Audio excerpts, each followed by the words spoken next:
Welcome to the August 6th Stewards Review. I'm Andy Serling, happy to be joined by Victor Escobar, the New York Racing Association steward, Cody Watkins, the Jockey Club steward. And as some of you might be aware, but probably most of you don't know, there was a disqualification in the Hall of Fame Stakes on Friday, August 1st. It's got a lot of attention, and these gentlemen and I are going to talk a little bit through the race, but I think, Victor, you want to talk about the rule that came into play before we start showing the replays. Yes, Andy, just for the sake of ensuring that our customers have an understanding as what standard that we're held to and what is given to us to adjudicate under. This is the rule from the New York State Gaming Commission rule book that talks about interference. When clear, a horse may be taken to any part of the course, provided that crossing or weaving in front of contenders may constitute interference or intimidation for which the offender may be disciplined. B, and this is going to be the important subsection here, a horse crossing another may be disqualified if in the judgment of the stewards it interferes with, impedes, or intimidates another horse, or the foul altered the finish of the race, regardless of whether the foul was accidental, willful, or the result of careless riding.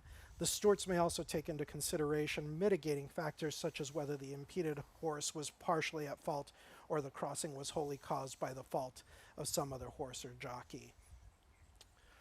All right, I think that's important when we talk about this race, and we're going to start by showing the pan shot, which obviously doesn't give you the best view, but we'll get to the drone shot off that, and I'll let these gentlemen talk a little bit as we go through the pan. The 7 is the offender, Zulu Kingdom. The 2, Luther, and the 3, Tis Dashing, are the ones that were effectively offended. Sure, so the 7 breaks well, which is Zulu Kingdom, the eventual first past the post. You've then got Tis Dashing and Luther on its inside. What we're seeing is when Zulu Kingdom's coming across, he's tacking across. You've got Tis Dashing and Luther on his inside, and he's not clear of Tis Dashing when he's made the eventual move to the rail towards the rail on the bend. Now, what do you say to the person that says this was a jockey's objection, you guys didn't even claim a steward's inquiry into this, but have ultimately decided to take the horse down? So just talking through briefly about that process. So at the end of every race, we go back and take a look at any possible infractions that happened to the race. Obviously, this was a busy race right from the start.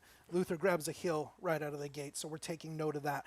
We see the interference into the first turn. So now we're trying to figure out what horses were involved. Who is it that we need to look at?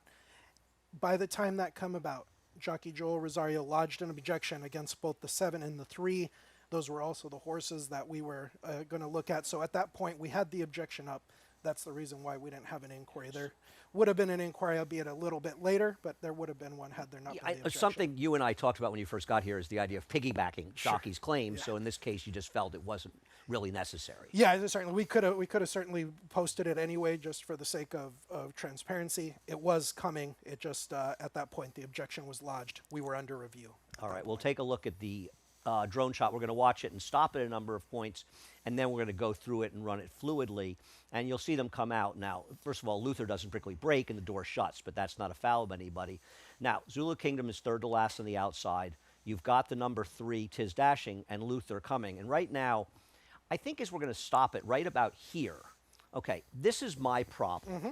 My problem is at this point, Zulu Kingdom is 1.5 to 2 paths outside of the other horses.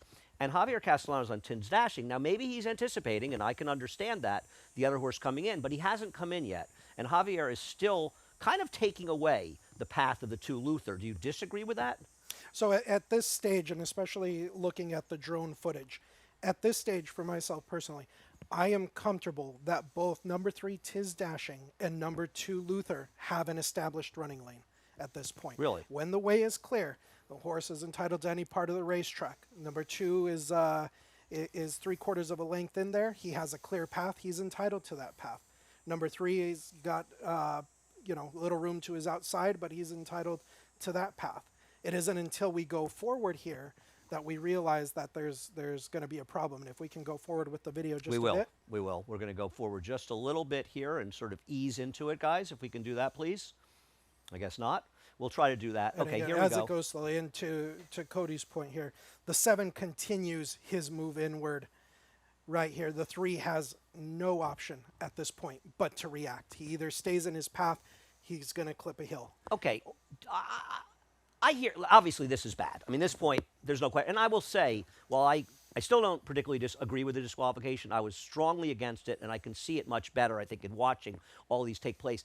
I just, and Cody, feel free to weigh in. I have an issue. I felt like Javier, and maybe rightfully so, was already sort of on top of Joel Rosario's mount before the infraction happened. It's funny you say that.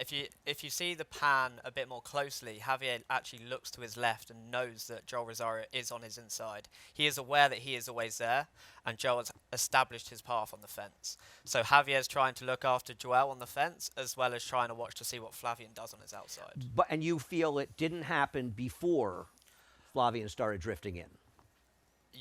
It looks tight there, but he's still in that gap, and he's still in a tight but legitimate gap, in my opinion. And then when Flavian's just come across slightly, he's already on the inside of his heels. So either Javier has to take out, which he's trying to do, or because it only happened 3 strides, he's taken up, but the horse hasn't reacted quick enough, and it's forced him into the fence. And in fairness to Javier, he's won a number of Eclipse Awards, and he's been in these spots a lot more than the 3 of us have been in there, so I can see him anticipating it. Let's roll it again, and we'll roll it normally here, and we'll take a look at it as it flows. I guess one of my problems is this stems back to a conversation that we had last week, if we can try to get back to the regular drone shot, guys. You were talking about the foul at the beginning of the race involving the ultimate first and second place finishers in a race on the dirt on a Saturday. If we can get this video back, please. And you said it happened so early in the race, those horses had a chance to recover. Mm-hmm. You don't feel that was the case here. It's something that we take into consideration, and I think I stated that last week on the show. It's part of the consideration, but we still have to weigh the gravity of the foul itself, the incident. And again, just to go back to the rule, it says, does it affect the outcome of the race? Looking back at the gravity of this foul, there was significant interference. Significant ground was lost by both horses. For me to look at this and to go back and say that this didn't potentially affect the outcome of a race, I can't confidently justify that. If I may add, when you're allowed to talk, Cody. When Zulu Kingdom is eventually attacking across with Luther, he is about 3/4 up on Luther, who's on the fence. After the incident takes place, Rosario's been taken out the back of the field, and he's lost 3 or 4 lengths. And I guess you could also argue in conjunction with this, Tiz Dashing lost third by about this much, so in theory you could argue that it cost him as well. Yeah. You're comfortable with all of this? Yeah. Okay, good. Now, I'm guessing you guys knew this was not going to go over very well. Not that that's your concern. Any time we have to get involved, we know that our decisions have an immediate impact on participants, owners, trainers, and jockeys, but more so, and the part that I think a lot of people don't really talk about, it impacts our customers. We're talking about a horse that was heavy favorite, 4 to 5 favorite, in a graded stakes. Now the degree of the race, that carries no bearing on our decision. Doesn't matter if it's a $25,000 claimer or a $400,000 grade 2, we're going to adjudicate the race the same.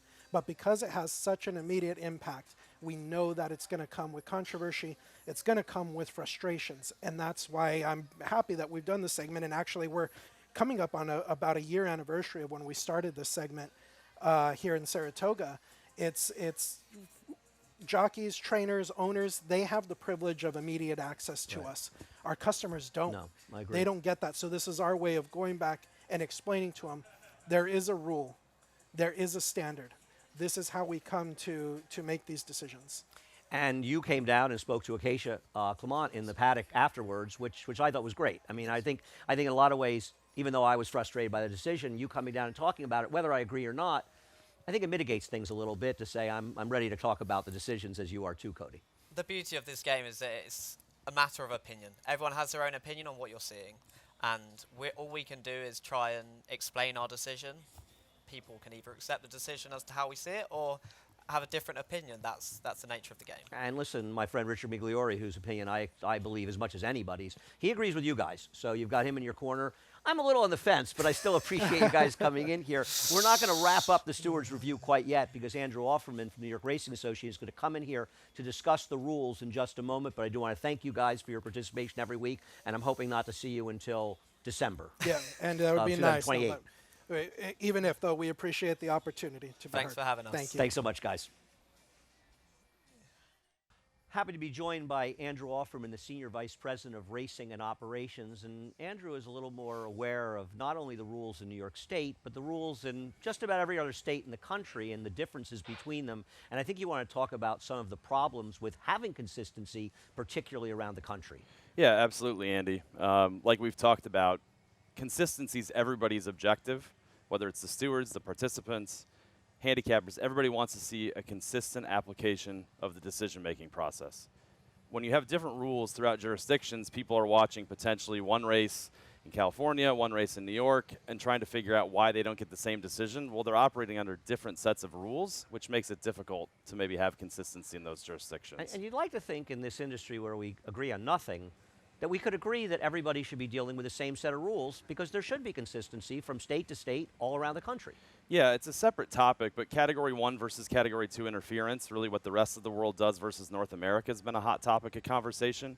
But really what I'm focused on is within the United States, within North America, we should be looking towards one standard, whatever that might be, in terms of a rule, so that everybody that is participating within the country gets a standard application of the same rule, not dissimilar from the NFL, the NHL, the NBA. Right. In 1995, when we started simulcasting, the whole world changed. It went from being isolated pretty much to people playing one jurisdiction for the most part to everybody playing everybody's rules. And you can't, the customers need to know that there's one set of rules. And, you know, what happens here can't happen here, et cetera, et cetera. I think you want to talk about the rule that Victor showed earlier, the New York State rule, and just in comparison, show the rule in California and talk about how those two rules differ. Yeah, absolutely. So the key part of this rule, the New York rule, for me at least, is Section B.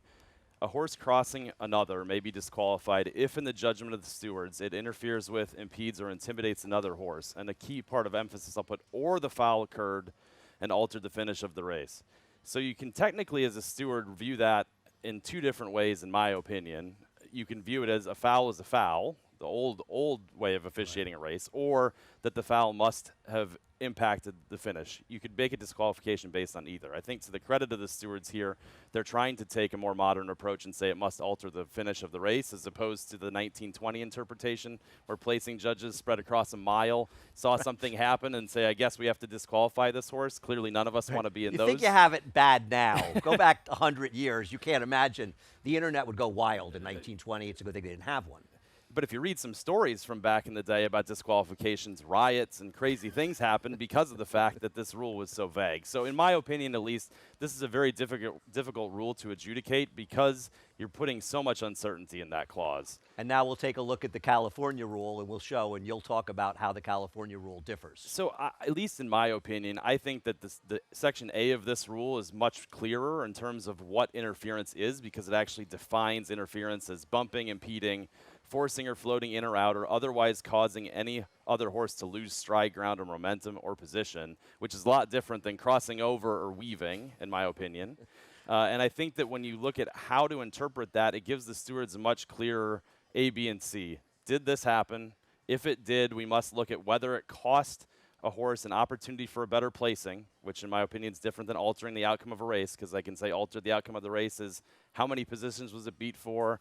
Was it spread out over a quarter of a mile, over 10 feet? In this case, opportunity for a better placing to me is very clear what that is intended to mean. And then the stewards go on to make a decision if there were any aggravating or mitigating circumstances. So the point being that I don't know that the rule is necessarily responsible for this particular case that happened last week, or even events that took place during Belmont Stakes week. But if we want consistency across the sport in the United States, we all need to be working towards one rule consistent with how the NFL or any other pro sport does business, that says this is exactly what everybody's expected to follow. So whether it be TV, whether it be handicappers, whether it be stewards, other participants, they know exactly what's going on in the process in the state that they're participating It in. makes so much sense that I just can't imagine it ever happening. Fair enough. But I'll put you on the job to help make things happen. Andrew, I'm on thanks it. so much for Thank helping you, Eddie. explain it. Thank you for watching. That concludes the August 6th Stewards Review. I hope that some people are at least somewhat satisfied what we talked about, and I hope we don't see you again for a very, very long time.